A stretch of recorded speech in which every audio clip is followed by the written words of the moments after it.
Muy buenas tardes. Nuevamente en nuestro horario habitual sábado desde el punto de encuentro, programa institucional del colectivo Conciencia Magisterial TV. Una nueva forma de sentir con el corazón la educación. Esto es una estrategia comunicacional del colectivo Conciencia Magisterial del Magdalena, de tal manera que hoy tenemos el tema que es en el día de hoy es el tema relacionado con las orientaciones jurídicas y posibles efectos, tanto legales, civiles, penales, administrativos, que pueden acarrear el magisterio colombiano al aceptar la alternancia e invitación que le hace el Ministerio de Educación. De tal manera que hoy tenemos invitado a un perito especial, doctor Joshua Germano. Es perito en legislación educativa y es autor de 17 libros con un enfoque de legislación educativa y ambiente escolar. Toda una autoridad en ese sentido. E igualmente he invitado al doctor Eduardo Ortiz. Hace parte del equipo jurídico de las leyes, maestro legal y director de ese periódico de asesoría del magisterio con amplia trayectoria en el gremio y que en el departamento del Magdalena también es muy conocido. El doctor José Eduardo es abogado de la Universidad de Nariño y hace parte, es director del periódico Maestro Legal. Muy buenas tardes. Igualmente tenemos al compañero Humberto Cabrera, profesor ya pensionado, retirado del magisterio, con una amplia experiencia y reconocimiento en el campo, coordinador académico, con muchas experiencias de manejo y disciplinario, en manejo de convivencia escolar, en fin, hace parte del colectivo Conciencia Magisterial del Magdalena y encargado precisamente de la dependencia de asesoría jurídica y maneja la oficina de sabiduría dorada del colectivo. Para todos y todas, muy buenas tardes. Le damos la palabra precisamente inicialmente al experto Joshua Germano, porque precisamente nos asiste, Joshua, la preocupación que nosotros los maestros de Colombia tenemos con el llamado del Ministerio de Educación Nacional a la denominada alternancia educativa y que nos convocan para el mes de agosto con unas profundas preocupaciones para los entes territoriales certificados y no certificados, porque nos dieron a conocer unos denominados protocolos, ¿sí? Y la expedición de la directiva ministerial 011, 012 y para las universidades la 013, y que realmente está preocupando a las autoridades educativas en todos los territorios nacionales, porque al parecer el gobierno nacional se lava como Pilato las manos y quedan unas responsabilidades de carácter civil, penal, administrativos y disciplinarios que de pronto los educadores de Colombia realmente no manejan, y nos gustaría que realmente usted como experto en este tema nos diera una orientación, una disertación acerca de estos riesgos que puede acarrear el magisterio colombiano. Lo escuchamos, doctor Germano. Bueno, muy buenas tardes para todos. Yo represento una empresa privada, hago primero la claridad. Somos Edúcate para Educar, una empresa privada que lleva 16 años en el ámbito escolar trabajando con el área de legislación educativa y 26 años en el tema de prevención, orientación y reflexión. Quien les habla, soy perito experto ya hace 14 años en el tema de legislación educativa y ostento los derechos de autor de la guía de ejemplo de manual de convivencia para colegios oficiales y privados con derechos de autor desde el 2006. En tanto de la alternancia, lo primero que hay que aclarar es que cuando se haga la revisión por parte del Senado, por parte del Congreso y por parte de la Corte Constitucional de estos decretos que están sacando a raíz de la emergencia en salud o pandemia, ya veremos cuáles son los que pasan en el filtro constitucional, ya veremos cómo la pirámide de Kessel ha sido violentada, vulnerada, pisoteada, desconocida, y la ley 137 de 1994 es la que nos dará las pautas, las guías y las herramientas.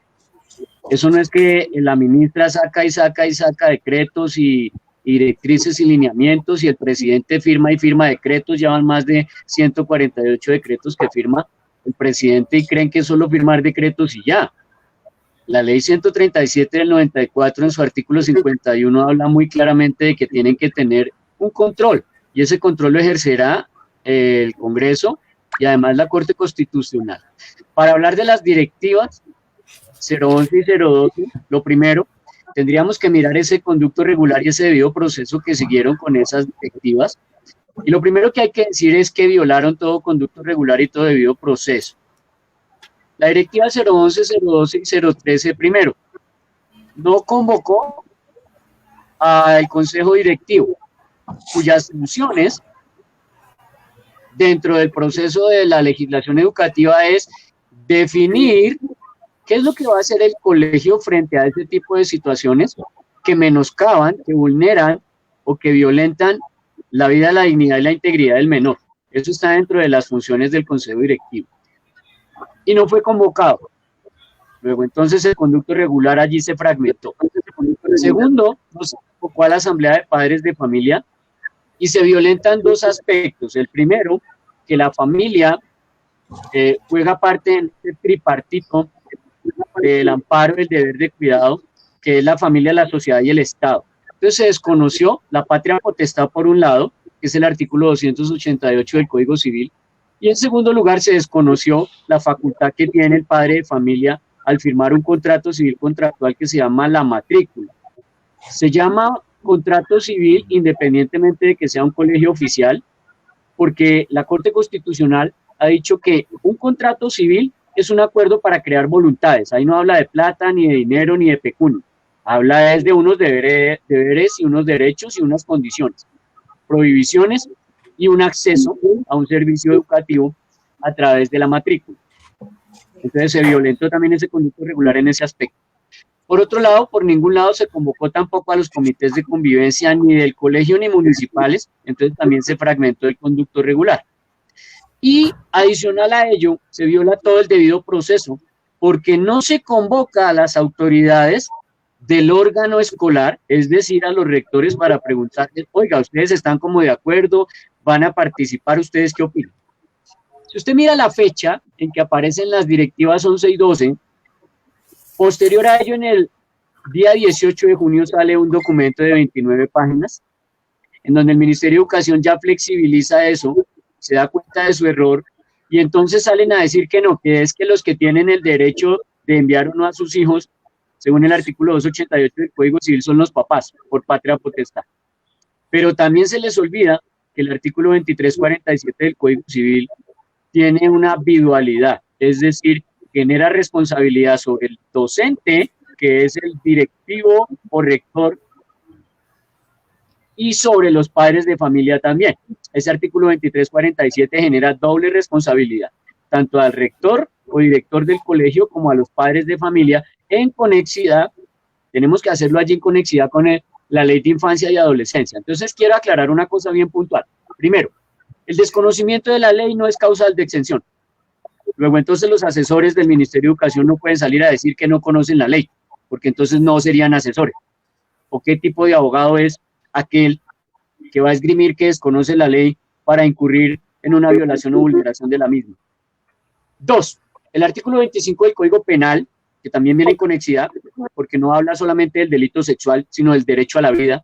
Ese artículo 25 del Código Penal habla de que el delito se comete por acción, porque usted lo materializa, porque usted lo planea, porque usted lo ha tenido en mente y lo lleva a cabo. Y por omisión, que es el artículo 414 del Código Penal, porque usted sencillamente no cumple lo que la ley le obliga. Y en el caso de los profesores oficiales, hablamos del 414 del Código Penal, que es el prevaricato por omisión, porque tienen una obligación de cumplir la ley.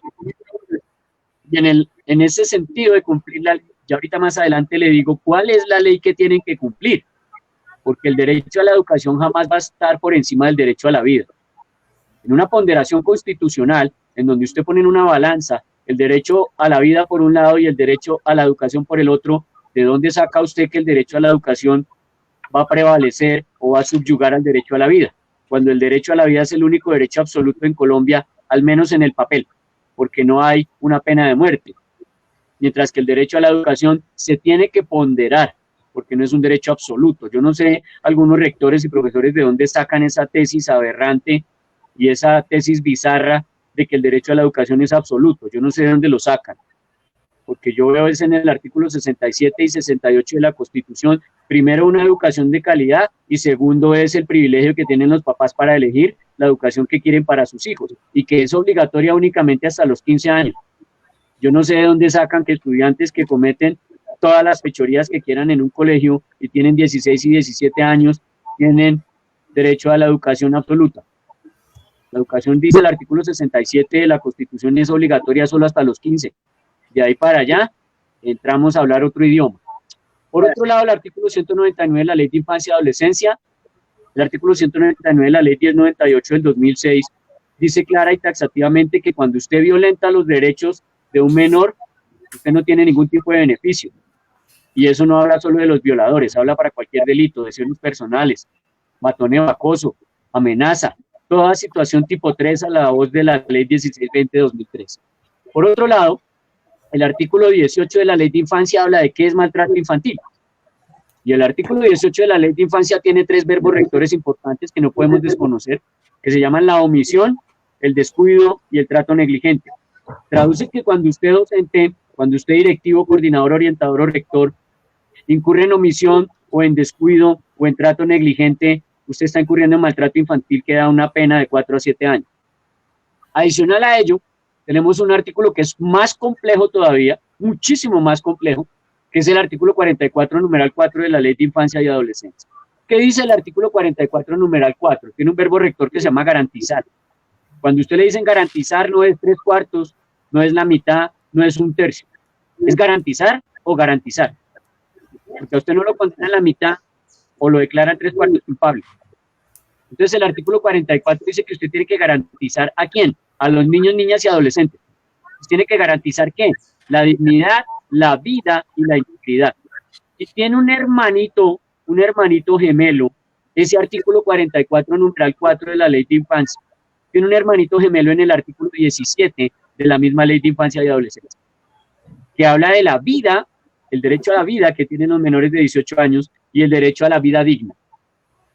Y por último, tenemos que mirar en conexidad por artículo 04 de la Constitución, norma superior, que dice que cuando dos normas se enfrenten o una norma de esas se enfrenta a la Constitución, prevalece la Constitución como Carta Magna. Entonces, usted la suma al artículo 44 superior constitucional, que habla es de la prevalencia de los derechos del menor, que algunos abogados incluso y algunos directivos docentes y algunos rectores lo confunden, la prevalencia con el interés superior del menor. El interés superior del menor está en el artículo 8 de la Ley de Infancia y Adolescencia.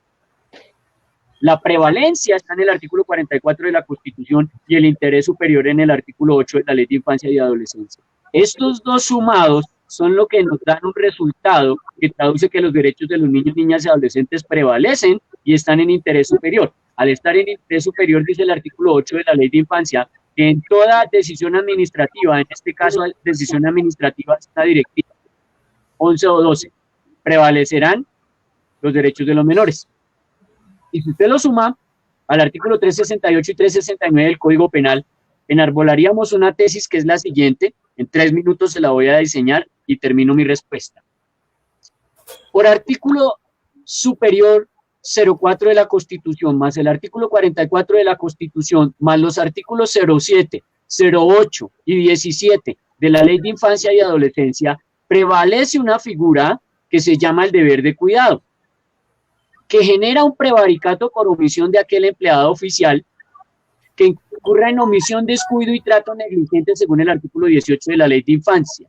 Y para colegios privados, porque seguramente habrá profesores que también son de colegios privados y nos acompañan hoy, no va a decir usted que se salvó, que porque el artículo 414 del prevaricato por omisión es solo para empleados oficiales. No, usted no se salva. Está el artículo 18 de la Ley de Infancia que dice omisión, descuido y trato negligente, y está el artículo 20, numeral 1 de la Ley de Infancia, que se llama abandono psicológico, emocional o físico.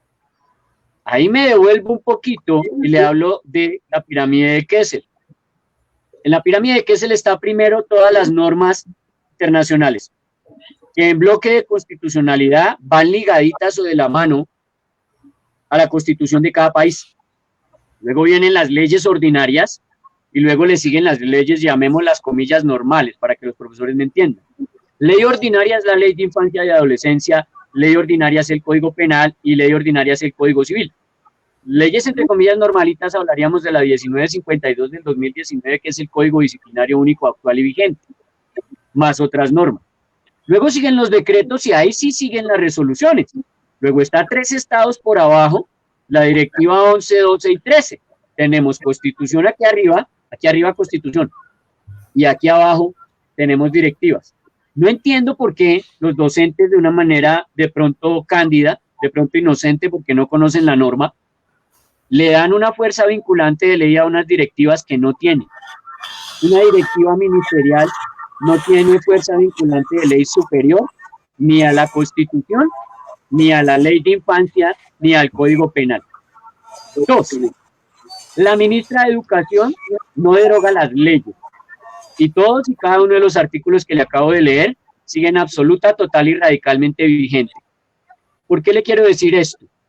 Porque si la obligación que tienen los profesores oficiales, si no quieren incurrir en un prevaricato por omisión, es primero obedecer al deber de cuidado, porque tienen que garantizar la vida, la integridad y la dignidad del menor por encima de brindarle la educación, porque solamente dice educación de calidad. Le aclaro que dice educación de calidad, no de cantidad, es calidad. Y aquí nos han vendido la basura y la mentira de que es cantidad. Que eso toca tener salones de 48 en hacinamiento, 55 en hacinamiento, y no hay ventiladores. Y menos mal que en Santa Marta no hace calor, ni en sus alrededores. Entonces, cuando usted mira ese asunto, yo lo que quiero es debatir una premisa que he escuchado por ahí, que no, que vayámonos a desobediencia civil. No, usted no tiene por qué ir a ninguna desobediencia civil, porque una directiva 011, 012 y 013 jamás va a estar por encima de la Ley de Infancia, jamás va a estar por encima del Código Penal y jamás va a estar por encima de la Constitución. Entonces no necesitamos ninguna desobediencia civil. Necesitamos seguir un conducto regular y un debido proceso en el cual usted intervenga los artículos que yo le voy a dar. Le voy a dar 3 segundos a los profesores para que cojan esfero y hojita, y le voy a dictar los artículos para que usted pueda enarbolar una tesis de argumentación sociojurídica lo suficientemente fuerte para tumbar esas directivas.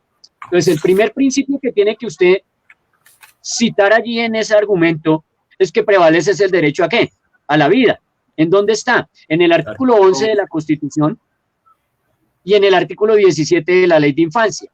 Que el artículo 11 se suma al artículo 44 de la Constitución y se suma al artículo 04 de la Constitución.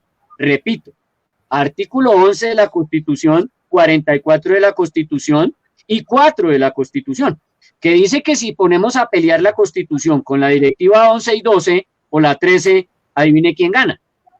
Es increíble que vaya a ganar una directiva que no tiene fuerza vinculante de ley. Luego usted utiliza los artículos 25 del Código Penal, 18 de la Ley de Infancia, 44 numeral 4 de la Ley de Infancia, 414 del Código Penal, 368 del Código Penal, 369 del Código Penal, y utiliza los artículos 7, 8 y 17 de la Ley de Infancia y Adolescencia, y a ello le suma el deber de cuidado que se encuentra en el Código Civil, que es el artículo 2347 del Código Civil, y le suma usted adicional la patria potestad, que es el artículo 288 del Código Civil, que no puede ser violentada por el Ministerio de Educación, y yo no sé de dónde sacan que ponen a decidir a mayores de 14 años, porque los que tienen que decidir son los padres de familia por patria potestad. Un estudiante no tiene por qué decidir si va al colegio o no, porque no le es potestatario, a menos que él haya hecho la figura de la emancipación. Es decir, ir a una notaría con 3 testigos se emancipa y ya se manda solo. De lo contrario, sigue prevaleciendo la figura de la patria potestad, que no supera por ningún lado al libre desarrollo de la personalidad. El libre desarrollo de la personalidad está por debajo de la patria potestad. Porque si el libre desarrollo de la personalidad estuviera por encima de la patria potestad, pues todos los estudiantes mayores de 14 años ya estarían emancipados. Y entonces no se necesitaría la patria potestad después de los 14 años. Porque el Código de la Infancia y la Adolescencia, pues obviamente aclara en su artículo 139 que a partir de los 14 años ya son sujetos de imputaciones penales en restablecimiento de derechos. Y cierro mi intervención con esto bien importante. Voy a decirle algo que es muy complejo y que es muy, digámoslo, complicado en los términos jurídico-penales que se manejan, y es que en este momento ningún rector se puede poner a decir, ni a escribir, ni a firmar, ni a huellar, que él le va a garantizar a los niños, niñas y adolescentes el pleno respeto a su dignidad, a su vida, a su integridad física y moral dentro de la convivencia escolar, que es el artículo 44, numeral 4 de la Ley de Infancia, que no ha sido derogado, que es ley ordinaria, que está por encima de las directivas 11, 12 y 13, porque ningún rector tiene la vacuna, porque ningún rector puede garantizar que a pesar de que se cumplan los protocolos no fallen. Entonces le recuerdo el casito que viene refrito hace 4 días por ahí en los medios, de la Secretaría de Educación allá de Boyacá, que le tocó pagar una plática, y al profesor que se llevó unos niños sin permiso del rector, y le tocó pagar más de 240 millones de pesos. Y ahí está el fallo del Consejo de Estado. No condenaron al rector, pero sí condenaron al profesor, porque se demostró que el profesor violó el conducto regular y que el profesor violó el debido proceso. Y si no, no lo hubieran condenado a pagar esa plática. Significa que el tercero civilmente responsable también aplica acá. ¿Cuál es mi sugerencia? Mi sugerencia para cerrar mi intervención. Todos y cada uno de los docentes en este momento tiene que entender que prevalece el derecho a la vida por encima del derecho a la educación. Y que hay 27 artículos, tome nota, hay 27 artículos, hay 14 artículos en la Ley 115 General de Educación de 1994, 14 artículos. Y hay otros 13 en el Decreto 1075 de 2015, Decreto 1075 de 2015, que sumados le generan a usted el fundamento legal para que usted permanezca en educación no presencial a través del uso adecuado de las tecnologías. Quiero hacerle una claridad aquí, profesor Ernesto Callafa y profesor Humberto Cabrera, y me acompañará mi doctor José Eduardo Ortiz, en la siguiente tesis. Escúcheme muy bien y claro. Cuando usted suma esos artículos, se dará cuenta que en Colombia no está legislada la educación virtual para básica primaria, ni para preescolar, ni para básica secundaria o bachillerato. Aquí no existe en Colombia educación virtual ni para preescolar, ni primaria, ni bachillerato. Entonces no llame educación virtual a eso porque está cometiendo un error. Eso se llama un defecto sustantivo. Usted está invocando una ley que no existe. Es un imaginario. Se llama un defecto sustantivo en una tutela. Y la Corte Constitucional ha determinado que el defecto sustantivo es cuando usted invoca algo que sencillamente no ha sido legislado. En este caso no ha sido legislado, pero sí lo ha legislado y decretado y reglamentado para las universidades. Por eso sí hay educación virtual en la universidad, no así en primaria bachillerato. Luego entonces el término adecuado es el que está legislado, que es el que le acabo de dar, uso adecuado de las tecnologías. 14 artículos lo nombran en la Ley 115 General de Educación, otros 13 en el Decreto 1075 de 2015. Esos 27 artículos, más todos los anteriores que le acabo de dar, que les dije que anotaran, seguramente le darán elementos suficientes en lo jurídico legal, penal, civil, administrativo, en lo disciplinario y por supuesto en legislación educativa para tumbar la directiva 11, 12 y 13 que exige ir a una presencialidad cuándo se está poniendo en riesgo la vida, la integridad, la dignidad de los menores de edad. No podemos ni siquiera improvisar. Yo le hago una claridad, profesor. El artículo 7 de la Ley de Infancia y Adolescencia dice que la mera amenaza en contra de la vida, la integridad y la dignidad del menor ya es un delito. La mera amenaza. Artículo 07 de la Ley de Infancia y Adolescencia. Luego, entonces, lo que tiene que hacer el profesor aquí es entender que él es el eslabón más débil. Y por ser el eslabón más débil, tiene que hacer unas actas especiales en donde él se exime de toda responsabilidad sobre, tome nota por favor, sobre el artículo 32, numeral 4 y 5 del Código Penal. ¿Qué dice el artículo 32, 4 y 5 del Código Penal? Artículo 32, numerales 4 y 5. Que usted está obrando bajo la orden de un superior, que esa orden viene legalizada y legítima a través de unas directivas. Y tercero, que está siendo emitida por un órgano que tiene la jerarquía superior a la suya y que le está dando la orden. Artículo 32, numeral 4 y 5 del Código Penal. Allí se exime usted en lo penal, pero la pregunta que queda en el aire, ¿cómo se exime en lo civil? Del artículo 2347. Eso es lo que nos queda bailando. ¿Y cómo se exime usted frente al Código Disciplinario Único, Ley 1952 del 2019, 28 de enero? Ahí es donde nos queda bailando el asunto, porque tenemos es que blindar al profesor de todas las maneras. Coordinador orientador, exactamente igual, y se logra ese blindaje es a través de unas actas que desarrolla, primero, el Consejo Académico, porque tiene que hacer un cambio, modificación, reforma y adición al currículo, al plan de estudios y al sistema institucional de evaluación educativa, utilizando para ello el plan de mejoramiento educativo. Artículos 76 a 79 de la Ley 115 del 94. Esos artículos son los que nos dan el fundamento legal para realizar esos cambios que solicita y exige en sus lineamientos el Ministerio de Educación en el documento de 29 páginas que sacaron el 18 de junio y que de la página 24 a la 29 le ordena a usted hacer esos cambios, ajustes, adiciones y reformas. Y para cerrar, es el rector el que tiene que ir a radicar esos cambios, adiciones, ajustes y reformas ante la Secretaría de Educación certificada a voces del artículo 78 de la Ley 115 del 94. Con eso cierro mi intervención y le aclaro a todos los profesores que asisten a este en vivo que el deber de cuidado está por encima del derecho a la educación. Que otro abogado, que otra persona jurídica, que otro pool de abogados, que otras personas le digan otra cosa, lo están induciendo al error. Inducir al error es un delito, tome nota. Cuando lo induzcan a usted al error, el artículo 182, 183 y 184 los llamará a cuentas penalmente a una pena de 1 a 3 años. Inducir al error, artículo 182, 183 y 184. En la Constitución colombiana siempre prevalecerá, hasta este momento, que no ha sido derogada ni cambiada, el artículo 11, que es el derecho a la vida, por artículo conexo, artículo 04 y artículo 44 de la prevalencia de los derechos del menor.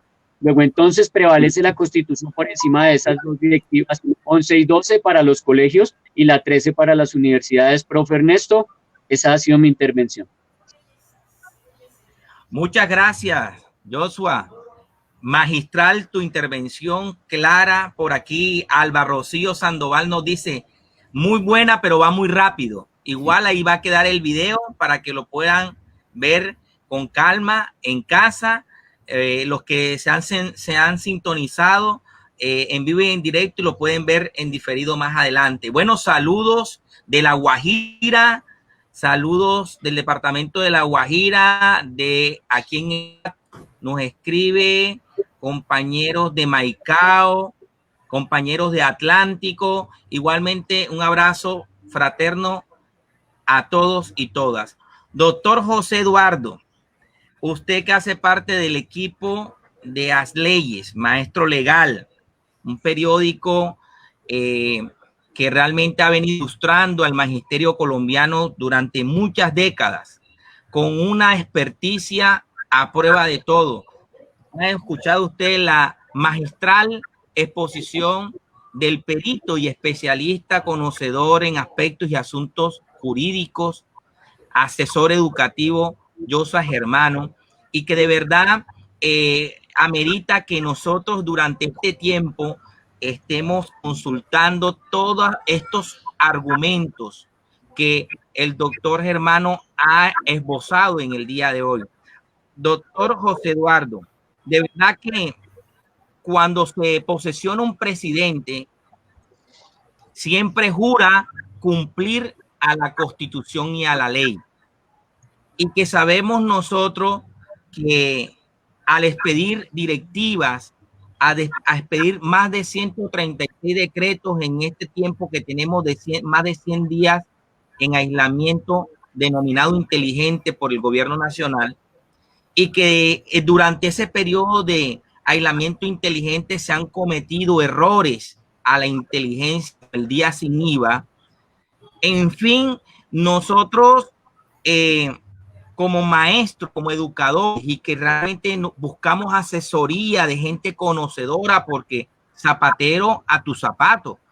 Y importante que usted como director del periódico As Leyes y persona integrante del equipo de maestro legal, nos dé también un planteamiento, las posibles salidas y tesis que el magisterio colombiano pueda recurrir, aparte de la postura, y respetamos la postura que ha tomado la federación, porque nosotros estamos afiliados a la Federación Colombiana de Trabajadores de Educación en la desobediencia civil, pero somos partidarios de ir más allá.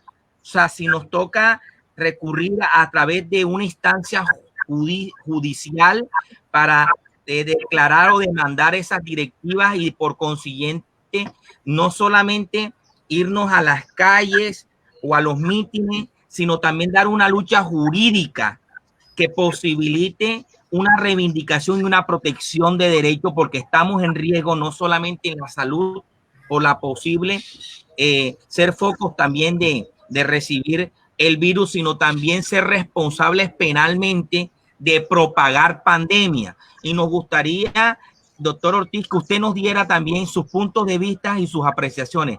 Lo escuchamos con atención, doctor Ortiz. Bueno, muchas gracias al profesor Ernesto, y también felicitarlo al doctor Joshua Germano. Ya ha hecho aquí una descripción magistral de todo el fundamento jurídico que existe para evitar, digamos, que los alumnos desde el mes de agosto de pronto sean llamados a las instituciones educativas. Y un saludo también muy fraternal al profesor Humberto Cabrera, que también ha sido lector de nuestro periódico allá en el departamento del Magdalena. Y agradecerles por esta oportunidad. Yo creo que todo el contenido jurídico ya ha sido descrito con toda la precisión de lo que ha explicado el doctor Germán. ¿Qué sucede ahora? ¿Cómo habilitamos unos mecanismos también jurídicos que nos permitan hacer valer esos derechos que se han explicado? Esa sería como nuestra contribución más precisa en este evento. A raíz de la convocatoria y del llamado de los estudiantes en ese sistema que se ha llamado de alternancia, se viene dando en el país diferentes situaciones.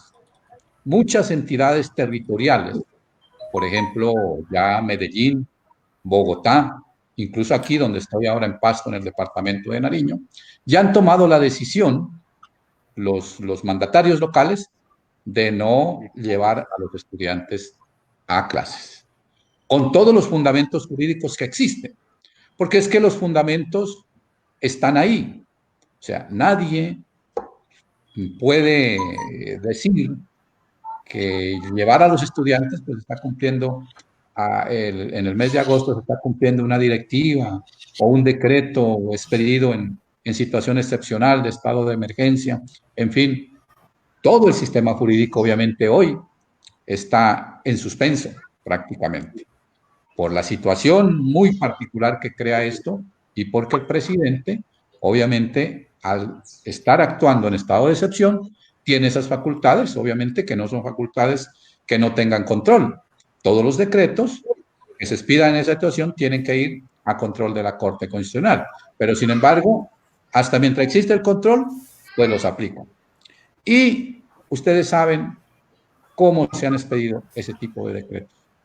Muy poco para atacar la enfermedad, muy poco para defender a los débiles, más bien para defender a otras personas y para algo que es distinto a atacar la prevención de la enfermedad y sobre todo cuidar a los más débiles. Entonces, esa situación de la alternancia, ¿qué está pasando?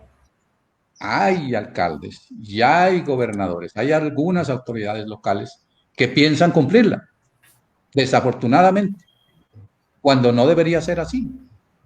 Es decir, no se puede cumplir algo que viola derechos fundamentales, normas constitucionales, derechos internacionales. Ya lo explicaba el doctor Germán, el derecho a la vida, fundamental. Es el derecho que hoy está prevaliendo por encima de todo.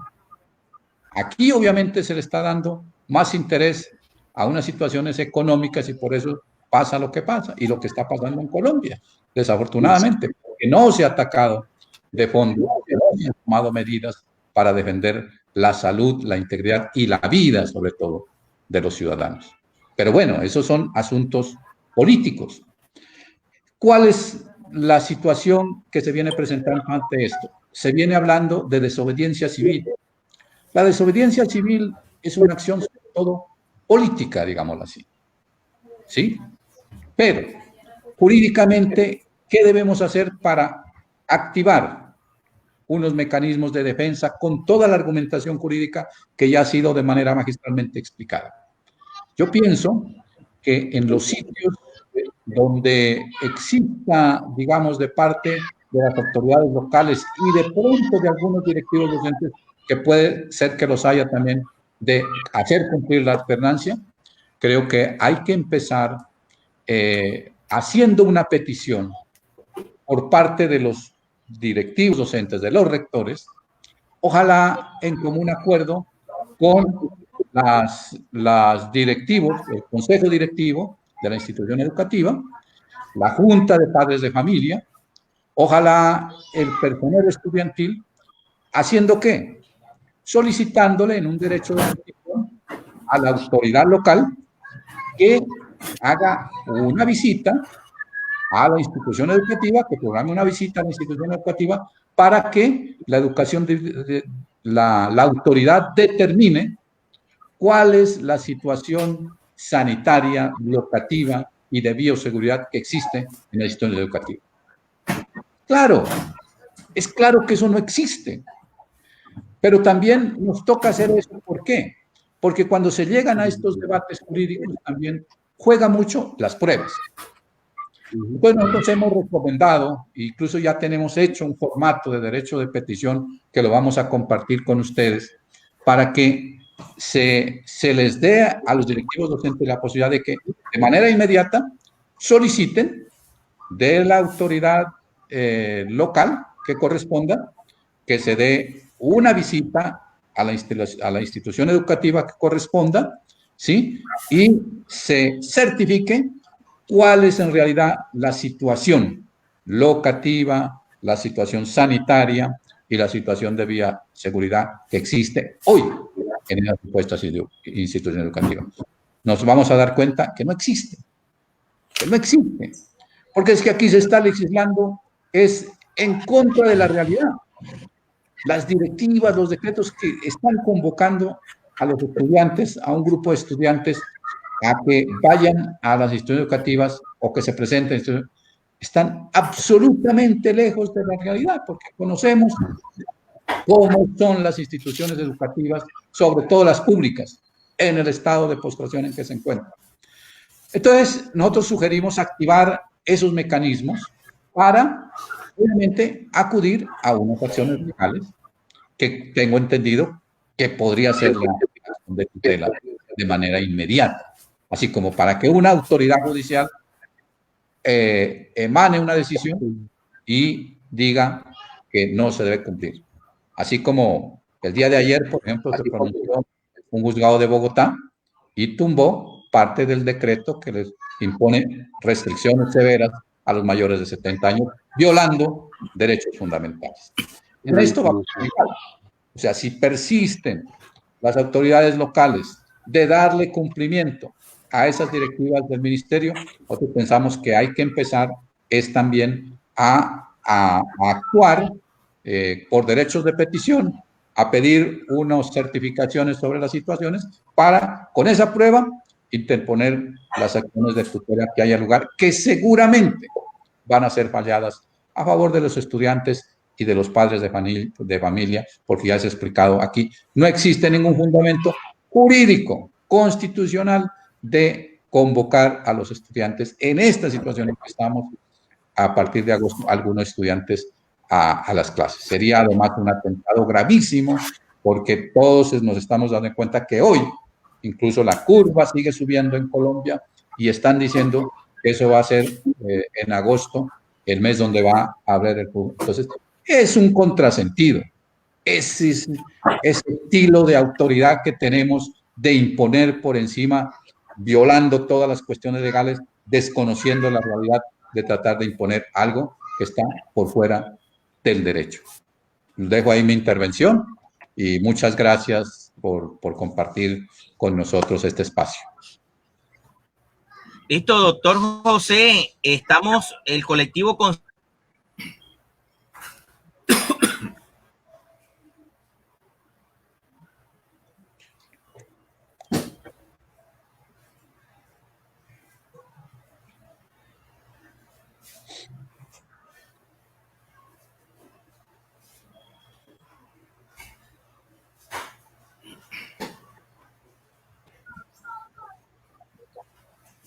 Bueno, por aquí hay ambiente de lluvia aquí y interrumpió un poquito la señal, sí.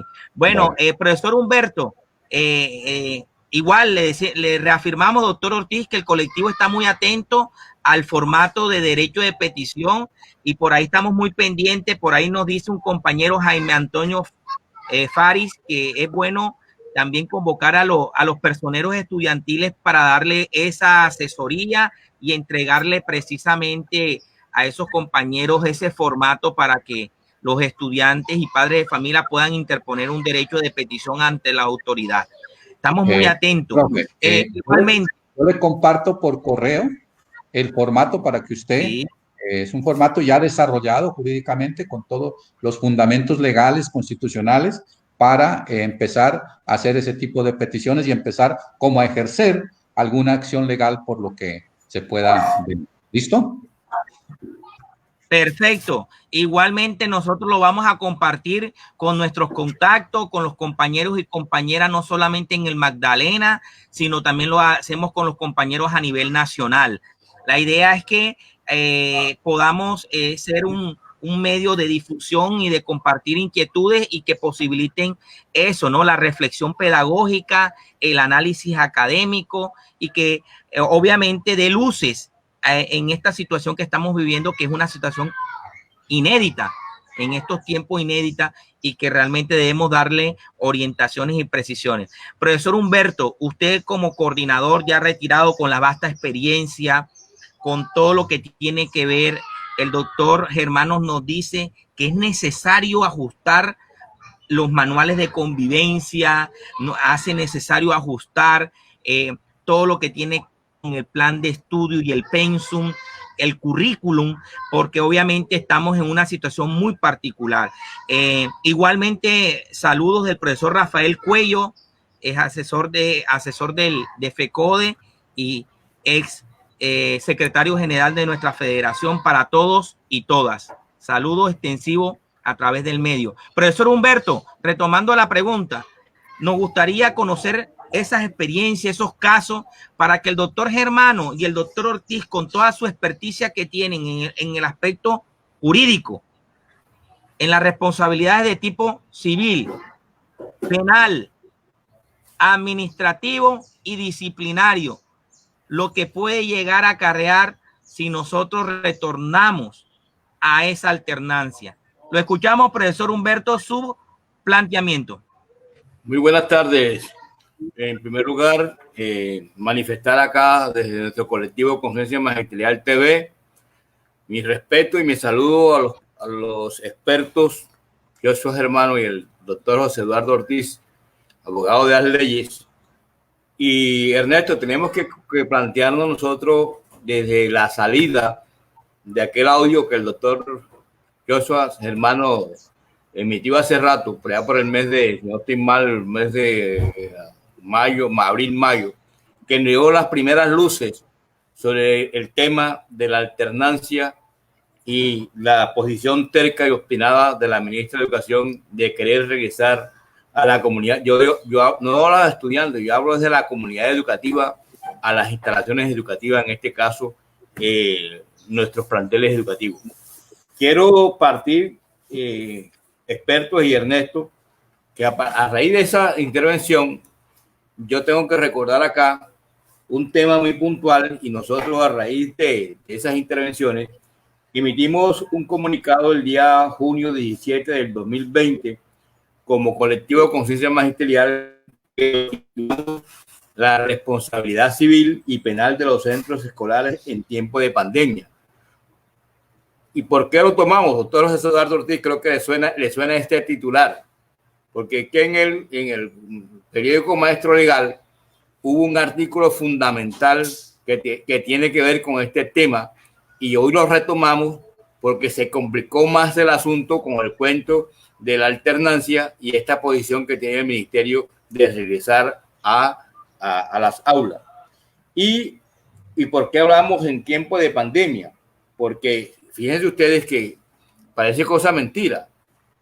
Y comenzamos el tema cuando decíamos que, entre comillas, el sistema de salud del país no está preparado para enfrentar la emergencia creada por el ataque del coronavirus, que ya ocasionó la muerte de más de 2.115 personas en ese tiempo en nuestra nación, mientras que más de 46.000 están contagiados.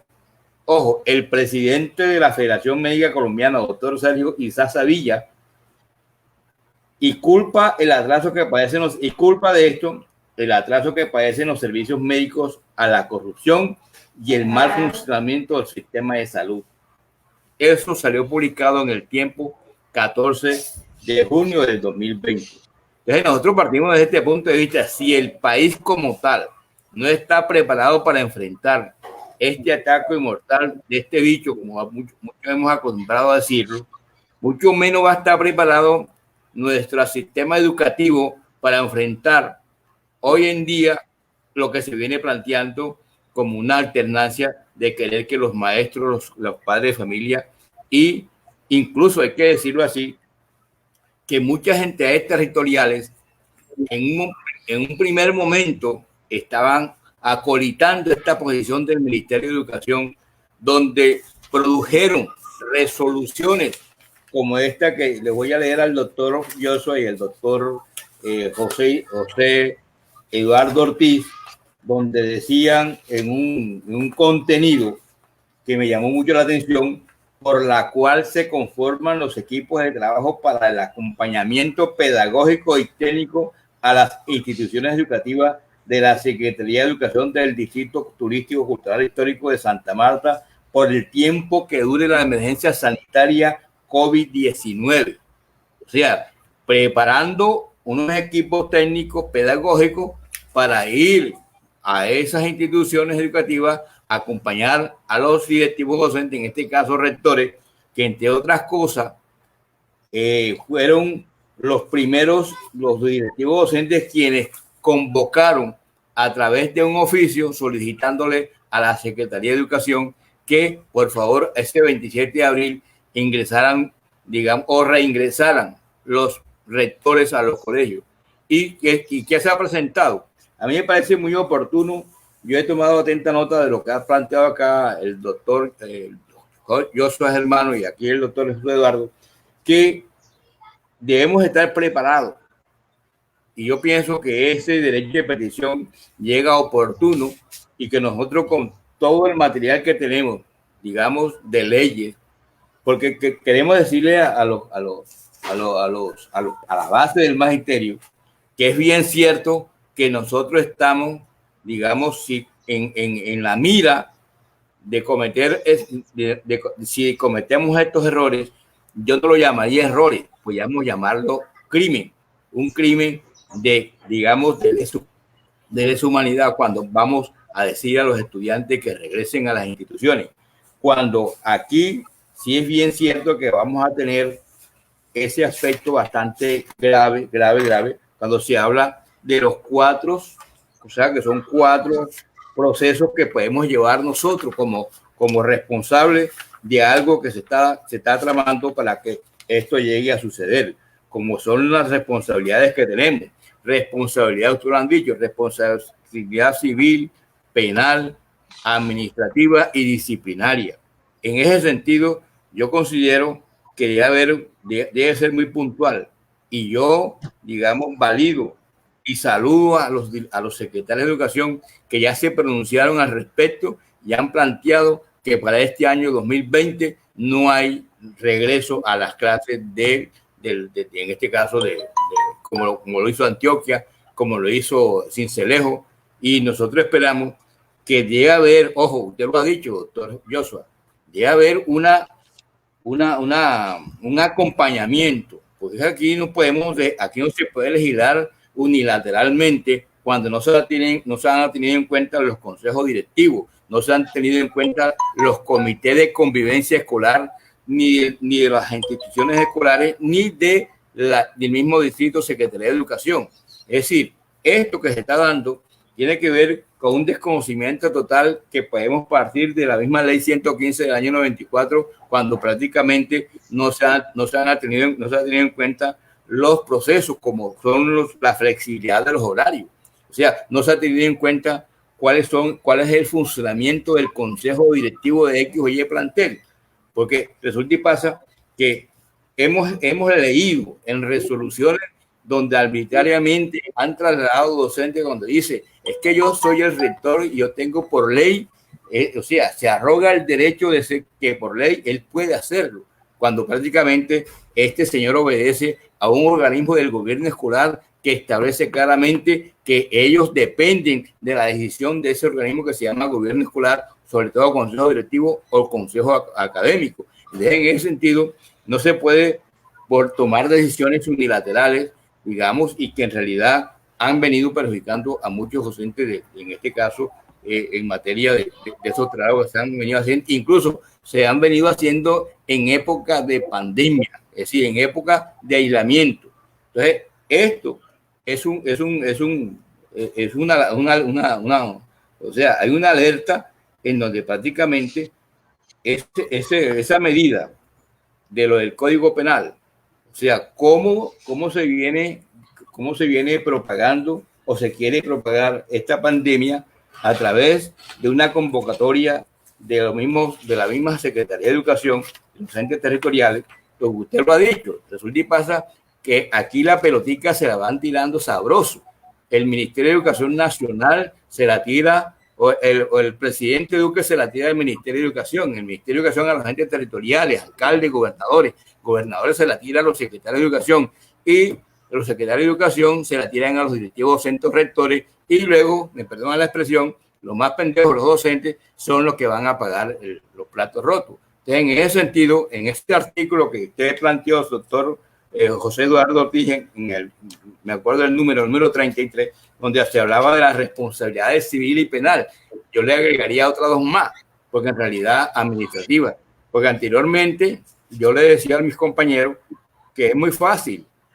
Ya anteriormente nosotros teníamos un estatuto docente, 2277 del 79, que nos daba la oportunidad a nosotros de tener un organismo que se llamó, porque nosotros perdimos ese derecho, que se llamó Junta Seccional de Escalafón, donde se dirimían los procesos disciplinarios de los docentes. Hoy en día no, hoy en día hay por ley 734 y por ley, la otra ley del año 2019 sobre el Código Único Disciplinario, ya se están haciendo es por la vía de este control disciplinario, donde hoy en día ya no hay sanciones como se hacían antes, que se hacían, digamos, las discusiones, un debate, y se lograba, digamos, salvarle, por decirlo así, el pellejo al docente. Hoy en día no. Hoy en día las sanciones son de 10 años de inhabilidades. Es decir, ¿cómo así que eso ni cuenta se da ni el rector, ni si cuenta se da el mismo docente cuando ya tiene una sanción, que es una inhabilidad hasta por 10 años, que lo he visto y que lo tengo, aquí me ha llegado esas resoluciones. Entonces, compañeros, yo pienso que hay otro tema que ustedes lo han tocado. Nosotros no, en ese sentido nos quitamos el sombrero, en el sentido de que ustedes manejan a la perfección este cuento de la parte jurídica, y yo agregué en otro aspecto, en otro artículo que sacamos como conciencia magisterial, dice los manuales de convivencia en medio de la pandemia y las medidas de los entes territoriales. O sea, esos manuales de convivencia ya se volvieron obsoletos, ya hay que ir cambiando ese proceso que está planteado inclusive en el mismo PEI y en la misma ley 115 del 94, donde nos dio a nosotros, a los docentes de este país, algo que perdimos, que es la autonomía escolar. O sea, cómo nosotros podemos en estos procesos ir, digamos, mejorando esta actividad que tiene que ver con, digamos, los artículos, el artículo,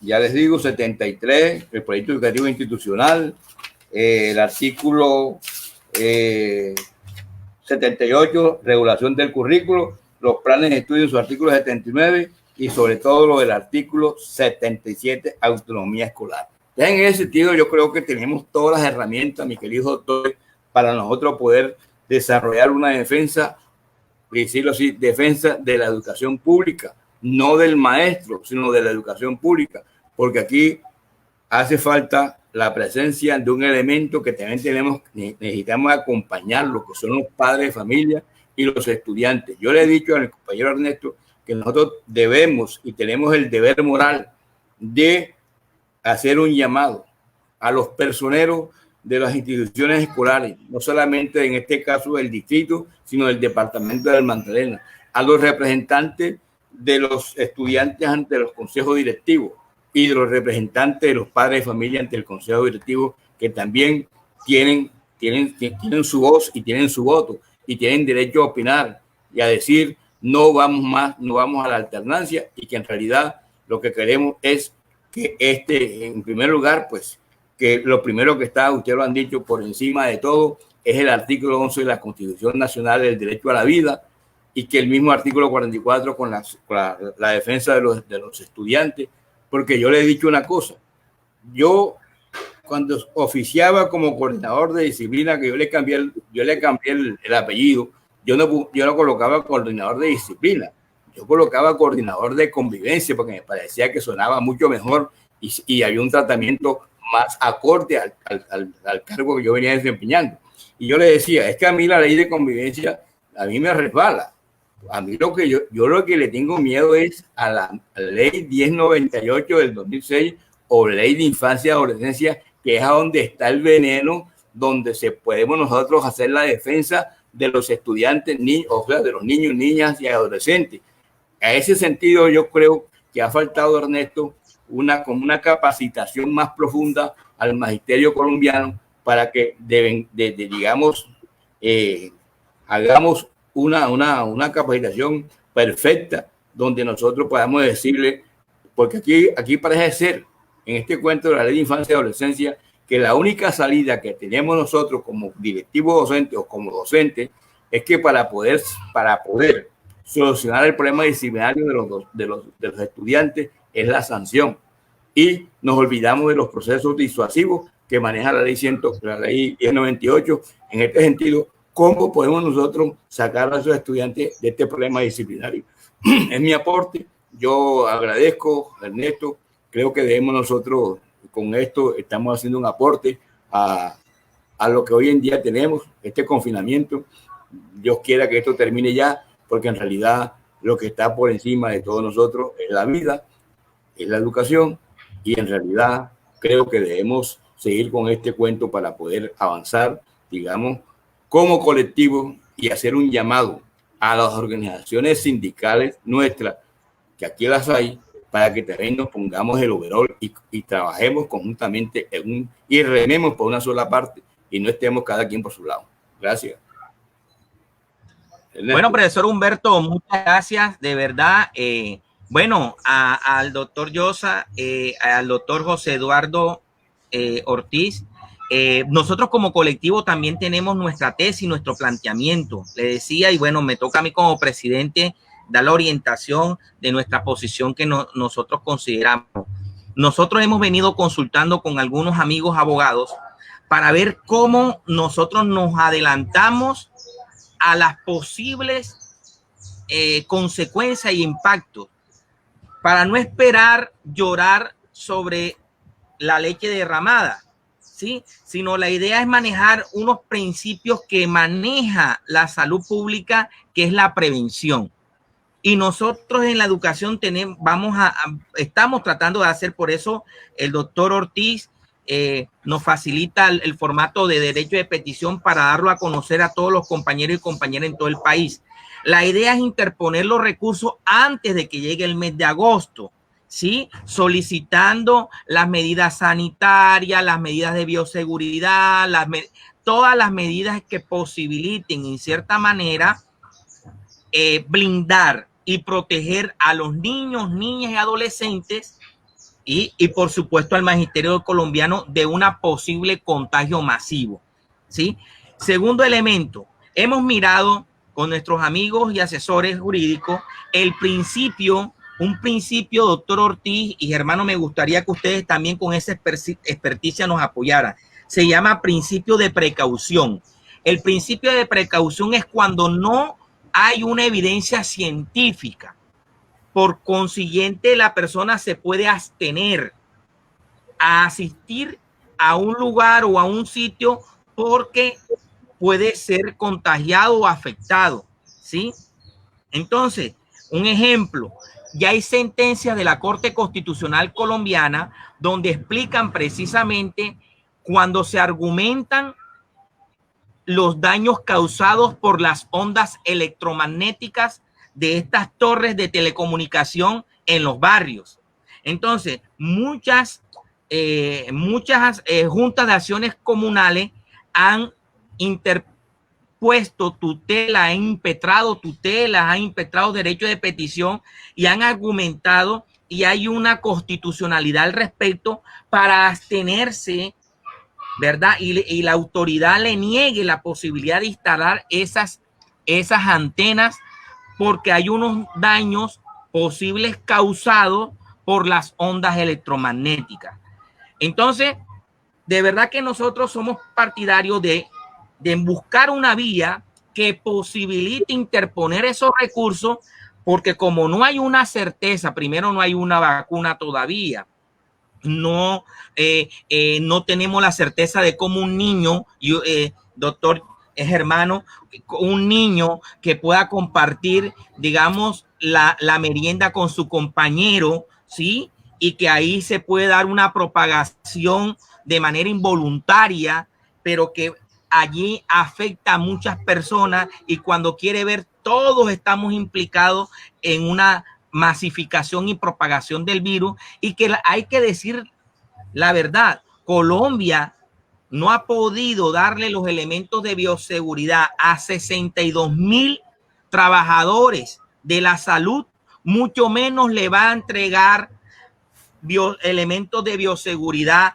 a los docentes, ¿verdad? Y los que trabajan en el sector educativo, estamos hablando de aseadoras, estamos hablando de celadores, estamos hablando personal administrativo, que reúnen casi 500 y pico de mil de personas, ¿sí? Solamente el magisterio son más de 368,000 maestros. Entonces, si no ha podido con 60 y pico, ¿cómo le va a entregar a los demás? Entonces, por esa razón, el ministerio, cuando nos entrega los protocolos y después nos entrega unos documentos subsiguientes, encontramos de que ahí en el 7 o en el 10 están anunciando las posibles salidas si hay maestros contagiados. O sea, que están dando por hecho que va a haber maestros contagiados. ¿Ya? Entonces, en ese sentido, la preocupación que nosotros tenemos es mayúscula.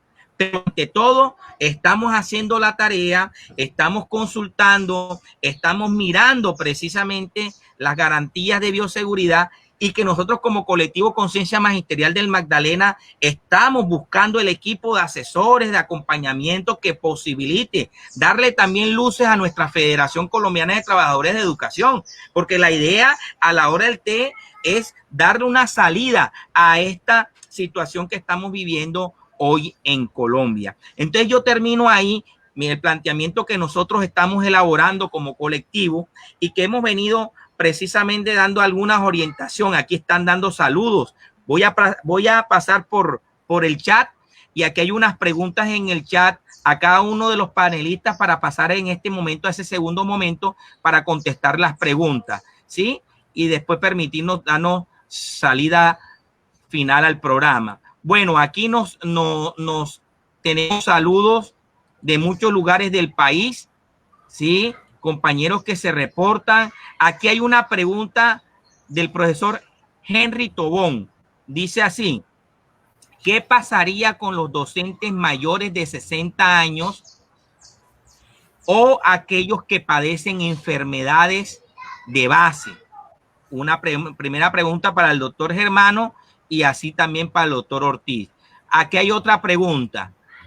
Aquí hay otra pregunta. Dice Jaime Antonio Feris Carrascal.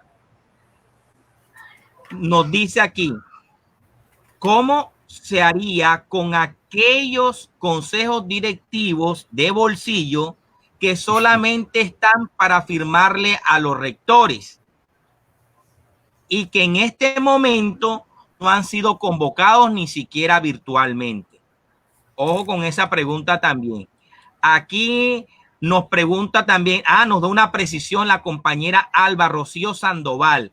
Nos dice que podemos incurrir en la propagación de pandemia que está en el Código Penal. Artículo 369. Sí, aquí, sí. Y en el 368, violación a medidas sanitarias. Bueno, aquí hay otra pregunta. Vemos acá, aquí hay un saludo para todos los que estamos. Un saludo de Dairo Erazo, fraterno, especial para nosotros los orientadores del programa y los especialistas exponentes desde Riguacha. Darío Erazo, de la Secretaría de Derechos Humanos de la CUT, Región Gira.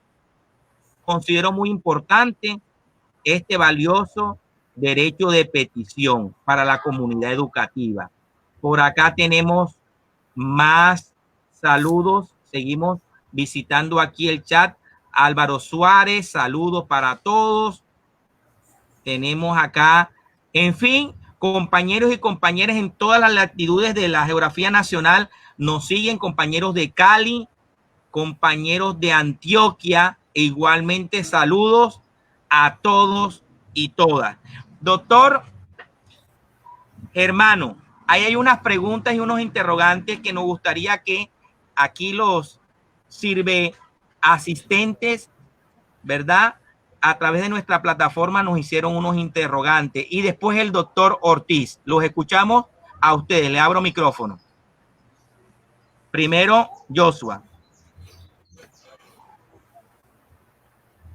¿Audio, profe? Sí. ¿Tengo audio? Sí. Bien. Claro. Entonces, la respuesta para el profe en referencia a los mayores de 60 años. En 3 directivas y lineamientos que salieron del Ministerio de Educación, está acotado: los mayores de 60 años que presenten enfermedades base, obviamente no tienen que asistir de manera presencial en la alternancia. Pero aquí yo quiero hacer una acotación más importante que la pregunta del profe allí. Y ojalá nos acompañara también el profe José Eduardo desde su experticia también y en la revista y el periódico que dirige. Y es que en este momento los maestros no tienen ARL. Entonces yo me pregunto, ¿cómo carajos es que un rector va a mandar a un profesor a una presencialidad con estudiantes y en el evento casual de que haya un contagio no existe ARL? empecemos a preguntarnos jurídico-legalmente de quién es ese prevaricato por omisión, de que los profesores no cuenten con una ARL, cuando si bien es cierto los profesores, lo sabe el profesor Humberto, lo sabe el doctor José Eduardo, pertenecen a un régimen especial, pero eso no significa que se desliguen de las obligaciones del empleador, porque el Código Sustantivo del Trabajo es estricto y taxativo. Es el empleador el que le tiene que suministrar todos los elementos de salud y de seguridad al empleado. De eso no se puede desligar el Ministerio de Educación. Luego, entonces, ¿cómo es que vamos a mandar a profesores no de 60 años? Mande usted profesores de 25 años con una enfermedad base, que sufra de rinitis, que sufra de los pulmones, que sufra de diabetes, pero tiene 25 años y no tiene ARL. Entonces partamos de ese punto para responderle al profesor. Hay unos lineamientos claros del Ministerio de Educación, en el sentido de que los mayores de 60 años obviamente no van a acudir. Los niños menores de 4 años que también tengan enfermedades tampoco tienen por qué asistir. Entonces digamos que hay una flexibilidad en ese asunto, pero quiero hacer hincapié en qué están haciendo los sindicatos y qué tenemos que hacer y cómo tenemos que movernos, en el sentido primero de que la ARL no existe y segundo de que el gobierno tiene ahí entre manos, eso ya es vox populi, usted lo debe saber, tiene entre manos sacar alguna normativa para empezar a sacar a los mayores de 60 para quitarse la problemática de encima. Entonces es importante también empezar a mirar esos asuntos desde lo jurídico legal y pues quiero aportar para cerrar que tenemos que ir a leer el artículo 50 de la ley 137 del 94. El artículo 50 de la ley 137 del 94 taxativamente señala que aun que estemos nosotros en una situación supralegal como lo es la pandemia, ni por medio de los decretos presidenciales de emergencia, ni siquiera por medio de esos decretos, se le pueden menoscabar los derechos a los trabajadores, mucho menos a los trabajadores oficiales o públicos. Entonces ahí está el artículo 50 de la ley 137 del 94 para que empecemos como a darle movimiento a ese asunto. La empresa Educate para Educar está disponible para que nosotros podamos aportarles desde el personal que tenemos. Son 4 abogados especializados, 2 son magíster, uno es docente universitario, el otro es decano, la otra persona es experta también en legislación educativa con 26 años de experiencia y uno que tiene doctorado, tiene un PhD en derechos humanos. Entonces ahí estamos para aportarles en lo que ustedes necesiten y hacer una aclaración puntual al profe Ernesto. Por ahí anda la doctora Alba Rocío Sandoval Alfonso colocando en el chat del Facebook toda la regulación de ley. Ella es mi jefe, ella es la directora ejecutiva de Educate para Educar y es la persona que está aportando todo el tiempo ahí en el chat los artículos de ley, copiándolos y pegándolos allí en el chat para que los profesores se ilustren. Esa sería mi respuesta, profe. Perfecto, muchas gracias. Entonces, qué bueno saber, Yosa la doctora Alba Rocío Sandoval, que esté con esa disposición también de orientar, porque precisamente esa es la naturaleza de su empresa, ¿no? ¿Sí? Formar para educar, y eso es lo que estamos recibiendo en este momento, una formación en los aspectos jurídicos y legales al magisterio colombiano, porque reconocemos, los maestros somos educadores, no somos abogados, tenemos que buscar las personas que tienen y manejan la experticia, y que de verdad que la legislación educativa es bastante amplia y extensa y que realmente amerita especialistas en ese aspecto. Igual consideramos nosotros, bueno, por acá en el año 2015, a través de las mismas luchas que tenemos nosotros con el gobierno nacional reivindicativa, es pertinente recordar que sacó la FECODE sacó esta cartilla, la evaluación al magisterio y el decreto 1757, los riesgos laborales y enfermedades profesionales del magisterio, y aparece aquí la 1655.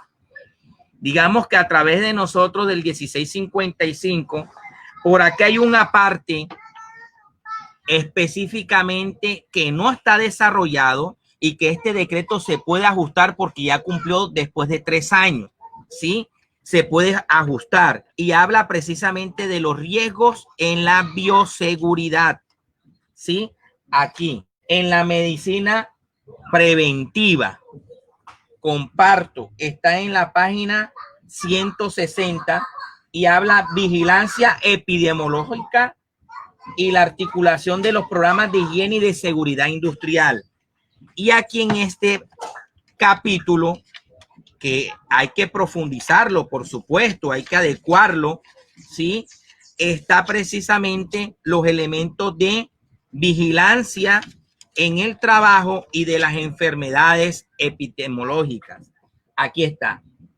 Sesión 4, vigilancia epidemiológica en estos artículos y que de verdad hacen responsable al Consejo Directivo del FOMAC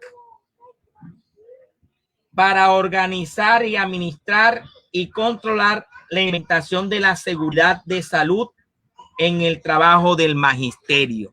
O sea que nosotros estamos a la espera precisamente.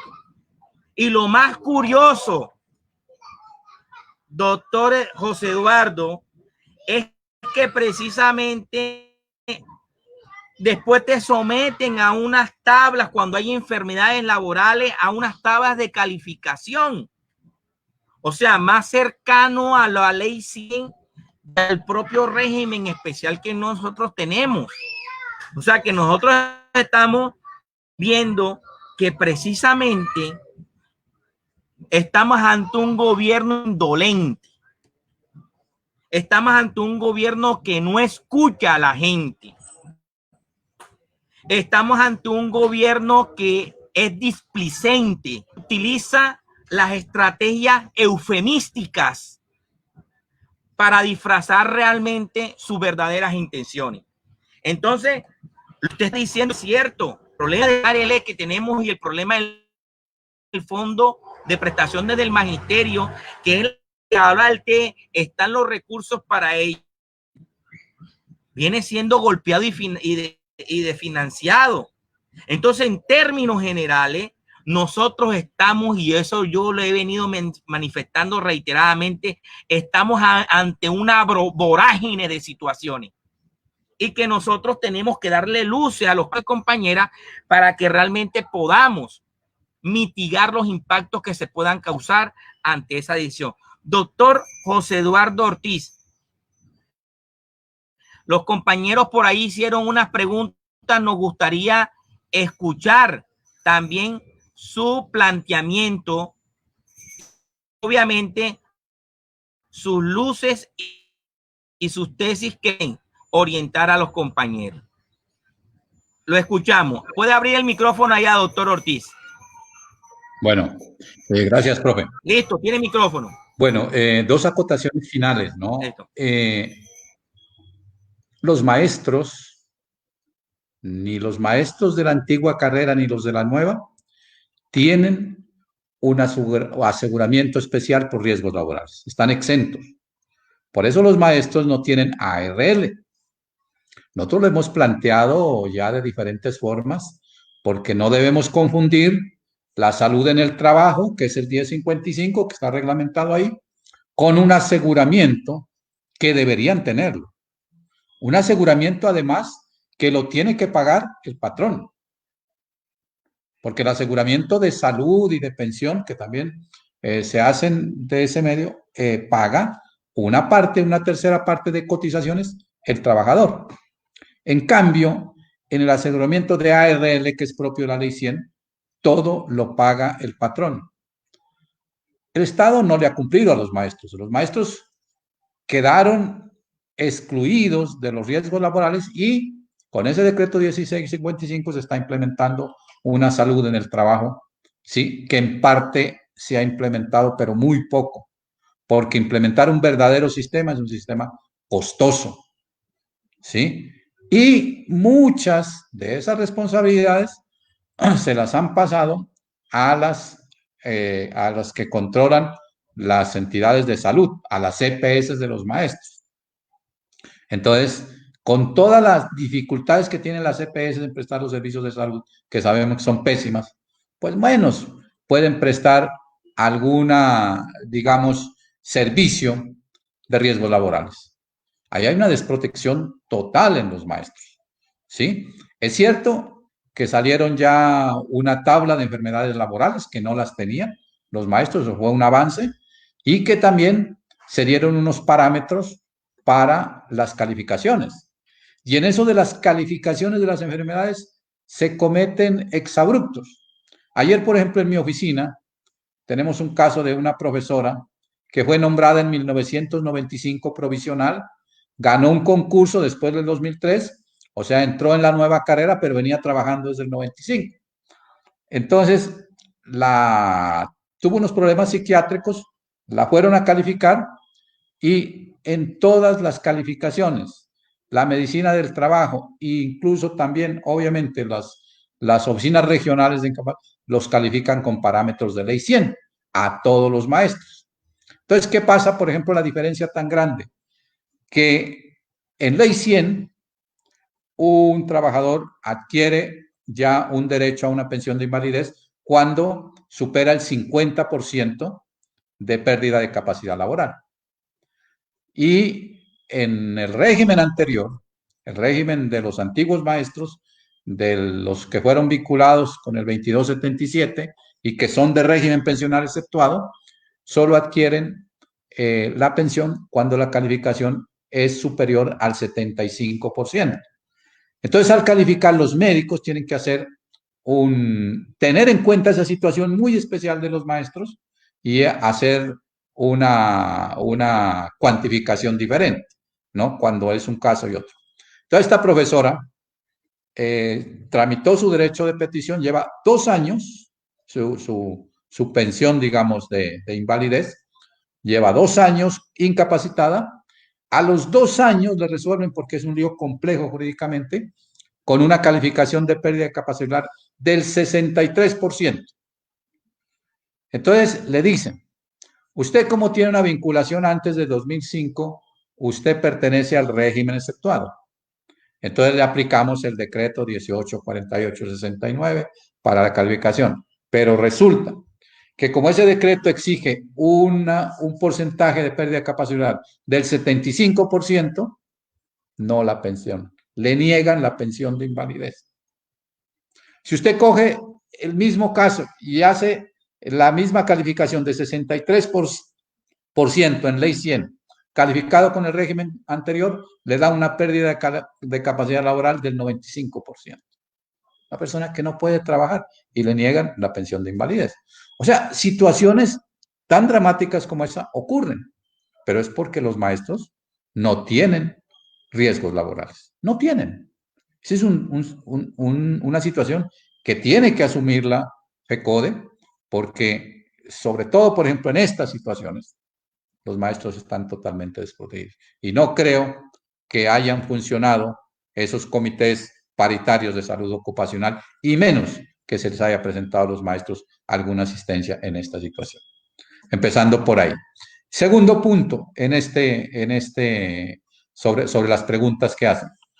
Es cierto, pues, que existen las restricciones para los maestros mayores de 60 años o los que tengan algunas otras enfermedades que no pueden hacer trabajo presencial. Y esto me lleva a una reflexión bien importante, porque hay muchos maestros pensando en renunciar y se ha regado la bola que incluso el gobierno va a sacar un decreto para retirarlos. Debemos tener muy en cuenta lo siguiente. La decisión de retirarse es libre y voluntaria del maestro, pero ninguna ley, ninguna norma lo obliga. El retiro obligatorio o forzoso es a los 70 años de edad y es una ley que está vigente y que incluso en el año anterior fue declarada constitucional por la Corte Constitucional. Y eso no se puede cambiar así por así. Y además, el régimen pensional de los maestros es un régimen que tiene rango constitucional. ¿Por qué? Porque fue el artículo 81 de la ley 82, ¿sí?, de 2003, el que partió el régimen pensional de los maestros. Dijo, los nombrados después del 27 de junio de 2003 entran a la ley 100 y los que venían vinculados antes se quedan con el régimen exceptuado. ¿Sí? Y posteriormente, en el acto legislativo de 2005, ese artículo se lo respetó, incluso en un parágrafo de esa ley se dice que se rigen por el artículo 81 de la ley 812, que hoy integra el artículo 48 de la Constitución. Entonces, tocar el régimen pensional de los maestros ni siquiera es una ley ordinaria. Para tocar el régimen pensional de los maestros tiene que haber una reforma constitucional, un acto legislativo. Es una protección bien importante que tienen y que los maestros deben saber. No lo pueden cambiar porque están diciendo no, van a acabar de que el maestro se pensiona y puede seguir trabajando, la ventaja que tienen los maestros del régimen anterior, eso no lo pueden acabar así por así, y menos por decretos de emergencia. Ese tiene que ser una reforma constitucional y el único que hace reforma constitucional es el Congreso de la República. Entonces yo dejo ahí y les agradezco también a ustedes y a los que nos siguen por este medio y ojalá podamos seguir conversando. Le voy a dejar el texto de la petición al profesor Ernesto. Lo podrán enriquecer también con todos los aportes que ha hecho el doctor Germano en esta participación y creo que lo importante es ir creando las pruebas, ¿no? Yo creo que ya podemos incluso acudir a acciones de tutela, ¿sí? Porque obviamente se trata de evitar un perjuicio irremediable. Porque si dejamos que llegue el 1 de agosto, pues va a ser la catástrofe total. Entonces, desde ya se pueden ir adelantando acciones de tutela. Nosotros lo que estamos haciendo es como tenemos unas pruebas que nos refuercen pues los fundamentos de nuestras acciones legales. Muchas gracias. Bueno, listo, doctor Ortiz, muchas gracias. Igualmente, nos siguen saludando compañeros. Carla Castrillón, del departamento de Caldas, dice, aquí en el departamento de Caldas están muy dispuestos los secretarios de los entes territoriales, rectores, a obligarnos a ir a pesar de lo que ha venido pasando. Lo que ustedes están anunciando, compañeros, desde el gobierno y desde el medio, insisten en someternos a un mundo que nos llevan violando la ley. ¿Verdad? Dice por acá, porque no hemos podido hacer mucho hasta el momento. Es decir, en unos días nos dicen que debemos ir y en otros días dicen que porque cometen un delito. Yo creo que a la compañera Carla Castrillón, con todos los soportes que hemos dado en el programa de hoy, ¿verdad? Los saludo a los compañeros de Caldas y los compañeros de Uducal que están allá muy dispuestos, ¿verdad? A darle la orientación y aquí en el programa Conciencia Magisterial TV puede usted verlo con toda la calma en diferido y puede parar el video y puede tomar apuntes porque por acá nos había comentado una compañera que el doctor Germano iba siempre un poquito muy rápido, ¿verdad? Y que precisamente estábamos para que ustedes reciban toda la orientación. Igualmente nos saludan de La Guajira. Aquí nos habla Rafael. Rafael Cuello nos dice, para dar como una recomendación, una precisión, nos dice, recordamos que el magisterio logró con su lucha el decreto 1655, el que estaba hablando el doctor Ortiz, el 20 de agosto del 2015. Estamos hablando cuando estaba el gobierno del doctor Santos. Su texto fueron concretados y en el trámite de la firma le cambiaron las tablas de calificación. Ah, claro, juicio porque él era el secretario general de FECODE. Y en el decreto en el que comentó en las fechas en materia de seguridad y de salud en el trabajo para los educadores y docentes, directivos no funcionan. La pregunta, dio la mano para hacerlo inaplicable. Eso sí es bueno saberlo, y más cuando una persona con la experiencia del profesor Rafael Cuello Ramírez, que en ese entonces fungía como secretario general de FECODE y hacía parte de los comisionados de negociación de ese entonces. Entonces, para ir terminando, doctor Germano, nosotros acostumbramos en el programa a hacer esta pregunta, y lo mismo usted, doctor Ortiz. ¿Cómo le gustaría que a usted, doctor Germano, lo recordaran? Abra su micrófono.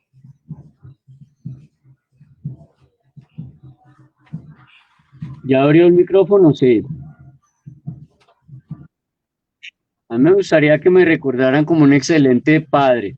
Todo lo que yo le aporto al magisterio, y de pronto es una anotación que muchos de los que trabajan conmigo ya conocen, generalmente todos mis aportes los hago gratuitos. Los que me conocen saben de lo que estoy hablando. Yo tengo mi hija de 18 años, ella se llama Ana María. Mi hija Ana María tiene cáncer. Y es por ello que muchas de las actuaciones y de los procesos y los documentos que yo desarrollo los genero de manera gratuita a los docentes, y siempre les digo, no me pague, no me debe nada, pero regáleme una oración por mi hija. Entonces aprovecho este espacio para eso, para que los que están mirando este video en vivo y ya posterior grabado, le regalen una oración a mi hija Ana María. Mi hija Ana María tiene cáncer, tiene 18 años, y seguramente si usted es padre de familia, tiene sus hijos, me entenderá. Y seguramente si usted estuviera en mi lugar, haría exactamente lo mismo. Entonces creo que pienso que me gustaría que me recordaran, profe Ernesto, como un buen padre. Me gustaría que me recordaran mejor como un buen padre que como un buen jurista o un buen perito o un buen profesional. Pienso que si usted es buen padre, todo lo demás viene por añadidura.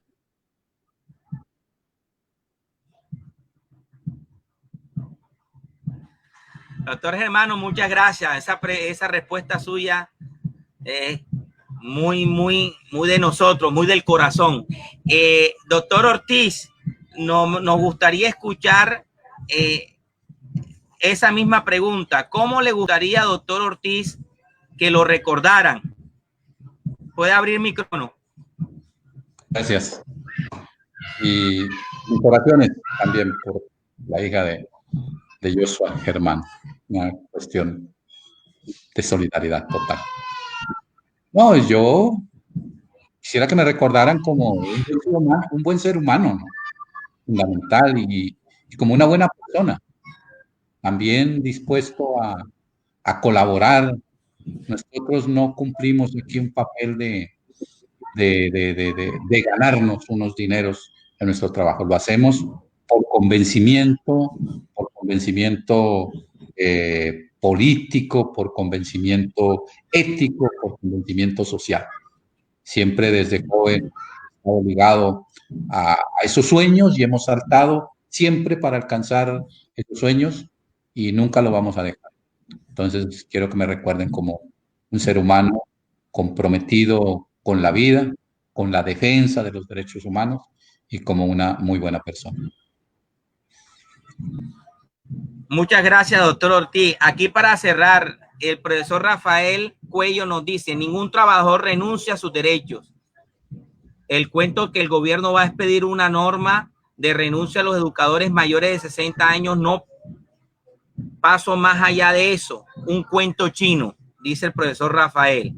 Y por otra parte hace también la recomendación Alba, que trabaja con el doctor Germano, que lo pueden consultar ahí, www.educateparaeducar.org, ¿verdad? Vale también la cuña publicitaria, pueden enlazarse y pueden consultar para que los sindicatos filiales de FECODE o la misma Federación Colombiana de Educadores, si quieren consulta con el doctor Germano, lo pueden hacer. A través de ahí él está muy dispuesto, nos ha dicho que está en plena disposición, o los sindicatos regionales de igual manera. Y aquí el profesor Rafael dice: el artículo 26 de la ley 715 del 2001 determina el retiro voluntario compensado, pero ningún gobierno ha tenido la voluntad política para reglamentarlo. Eso cuesta mucha plata. Tratar de llevar a que los compañeros se retiren cuesta mucho. Entonces, esa parte está allí. Y ya para cerrar, a los compañeros y compañeras, oración. Todos los compañeros dicen oración por Andrea. Todos están aquí. Igualmente, es el sentimiento de nosotros. Yosa, nosotros también vamos a orar por tu hija también, y ten certeza por ello. Profesor Humberto, le damos el micrófono para que se despida igualmente de la audiencia. Ahí. Es pertinente sobre el tema, Ernesto y los doctores, que cuando se habla de que el gobierno de manera unilateral tiene pensado sacar una norma, una ley para, digámoslo así, de despedir a los educadores mayores de 60 años, no sé si estamos y esto va para Rafael David Cuello. En aquella época, hace rato, se manejaba un criterio o una propuesta de la federación sobre un retiro digno. Es decir, en este sentido, el Fondo Nacional de Prestaciones sacó un cuadro estadístico por rango de edades, o sea, de tal edad a tal edad, cuántos educadores había, digamos, dentro del magisterio colombiano. En ese sentido, se estaba hablando de que es viable una salida de pronto si el gobierno llama a negociar, porque si un rango de edad, por decirle algo, de 60 años a 70 años son 10 años de servicio. Y en 10 años de servicio, mis queridos compañeros, hay 10 aumentos de salarios a nivel de esos 10 años. Igualmente, aquel educador que no ha podido ascender al escalafón, es posible que de pronto esté un poco bajo y tenga sus 2, 3 o 4 ascensos en el escalafón. Y ese último salario, dentro de 10 años, le va a servir para que de manera retroactiva a los compañeros que estamos o que están en el 2277 les salía una cesantía definitiva, o digámoslo así, digna. Pero que no es que de pronto el gobierno, por su terquedad y su ambición de que ya prácticamente los que sirvimos y tenemos 60 años, tiene más de 60 años, ya no nos sirve, por lo tanto hay que echarlo. Me parece que es una cuestión que está desfasada, y que la Federación Colombiana de Educadores en estos momentos debe ir pensando, adelantándose a la posibilidad de que el gobierno vaya a tratar de mantener una posición totalmente diferente. Igual en la Federación Colombiana de Educadores ya debe tener, que ya lo tiene, digamos, el proyecto, la propuesta de lo que se podríamos llamar el nuevo estatuto de la profesión. En ese sentido, compañeros, de los compañeros que están escuchando este programa, nosotros, aparte de este programa muy pertinente, creemos que se hace necesario, digamos, otros programas, otros temas que son de puntual para el magisterio, como el tema, por ejemplo, del estatuto, como el tema además de las prestaciones sociales, temas puntuales como se viene dando el caso de la mesada 14, el caso de, mejor dicho, una cantidad, porque tenemos que reconocer aquí, doctor José Eduardo Ortiz, que el maestro legal a las leyes fueron los pioneros y sacaron artículos que referente a este caso de que de la posición que tienen los compañeros que fueron nombrados mucho antes a ley 812. Entonces, en ese sentido, yo creo que otros que vengan a decir que eso lo descubrieron ellos están totalmente equivocados, porque nosotros hace rato que venimos consultando el periódico desde el primer número, hace rato, y en realidad creemos que es un órgano que ha sido bien difundido y que el maestro como tal debe tenerlo, y por esa razón nosotros sacamos aquí uno que otro comunicado, una circular, digamos, apoyándonos en esos artículos del maestro legal.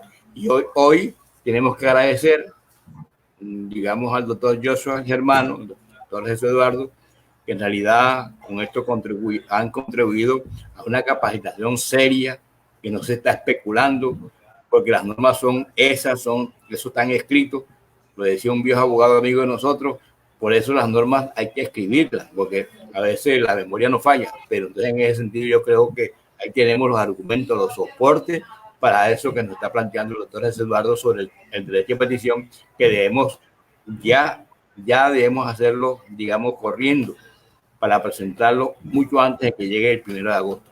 Yo dejo aquí, me despido de los compañeros, un saludo fraternal a Rafael David, al doctor Josué, al doctor Jesús Eduardo, Ernesto y a todo el gremio de compañeros que nos está visitando en el chat. Bueno, sí, gracias, profesor Humberto Cabrera. Igual, es cierto, queda nada más para recordar aquí la compañera Joana Jiménez, que es rectora de un colegio en Bogotá, nos da un saludo y dice, así es, el gobierno lanza chismes para ver cómo reacciona la ciudadanía, ¿verdad?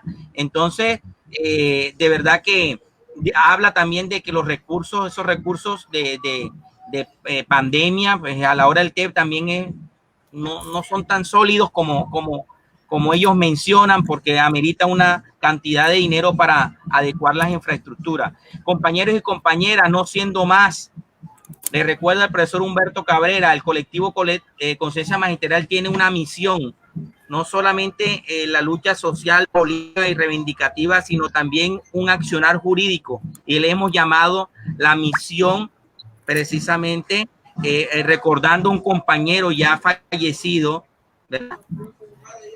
Que lo hemos titulado así precisamente con el propósito de reivindicar su nombre y reivindicar sus luchas, ¿verdad? Entonces, ese material que ustedes nos van a hacer llegar posibilita seguir dinamizando y dando algunas orientaciones a los compañeros y compañeras en toda la geografía nacional. No queda más que despedirnos y decirle al doctor Yusa Germano, muchas gracias, al doctor José Ortiz, ¿verdad? Abogado de las leyes, el profesor Humberto Cabrera, especialista, muchas gracias, un abrazo para ustedes y nos vemos en una próxima oportunidad aquí en programa institucional del colectivo Conciencia Magisterial, punto de encuentro, ¿verdad? Una nueva forma de sentir con el corazón la educación. Muchas gracias a todos y a todas y nos vemos en una próxima oportunidad. Hasta luego. Tito. Bendiciones. Bendiciones. Gracias. José Eduardo, quedamos pendiente con la conferencia que tenemos pendiente del año pasado. ¿Sí? La vamos a hacer ahora que podamos, ¿no? Que pase toda esta... Sí.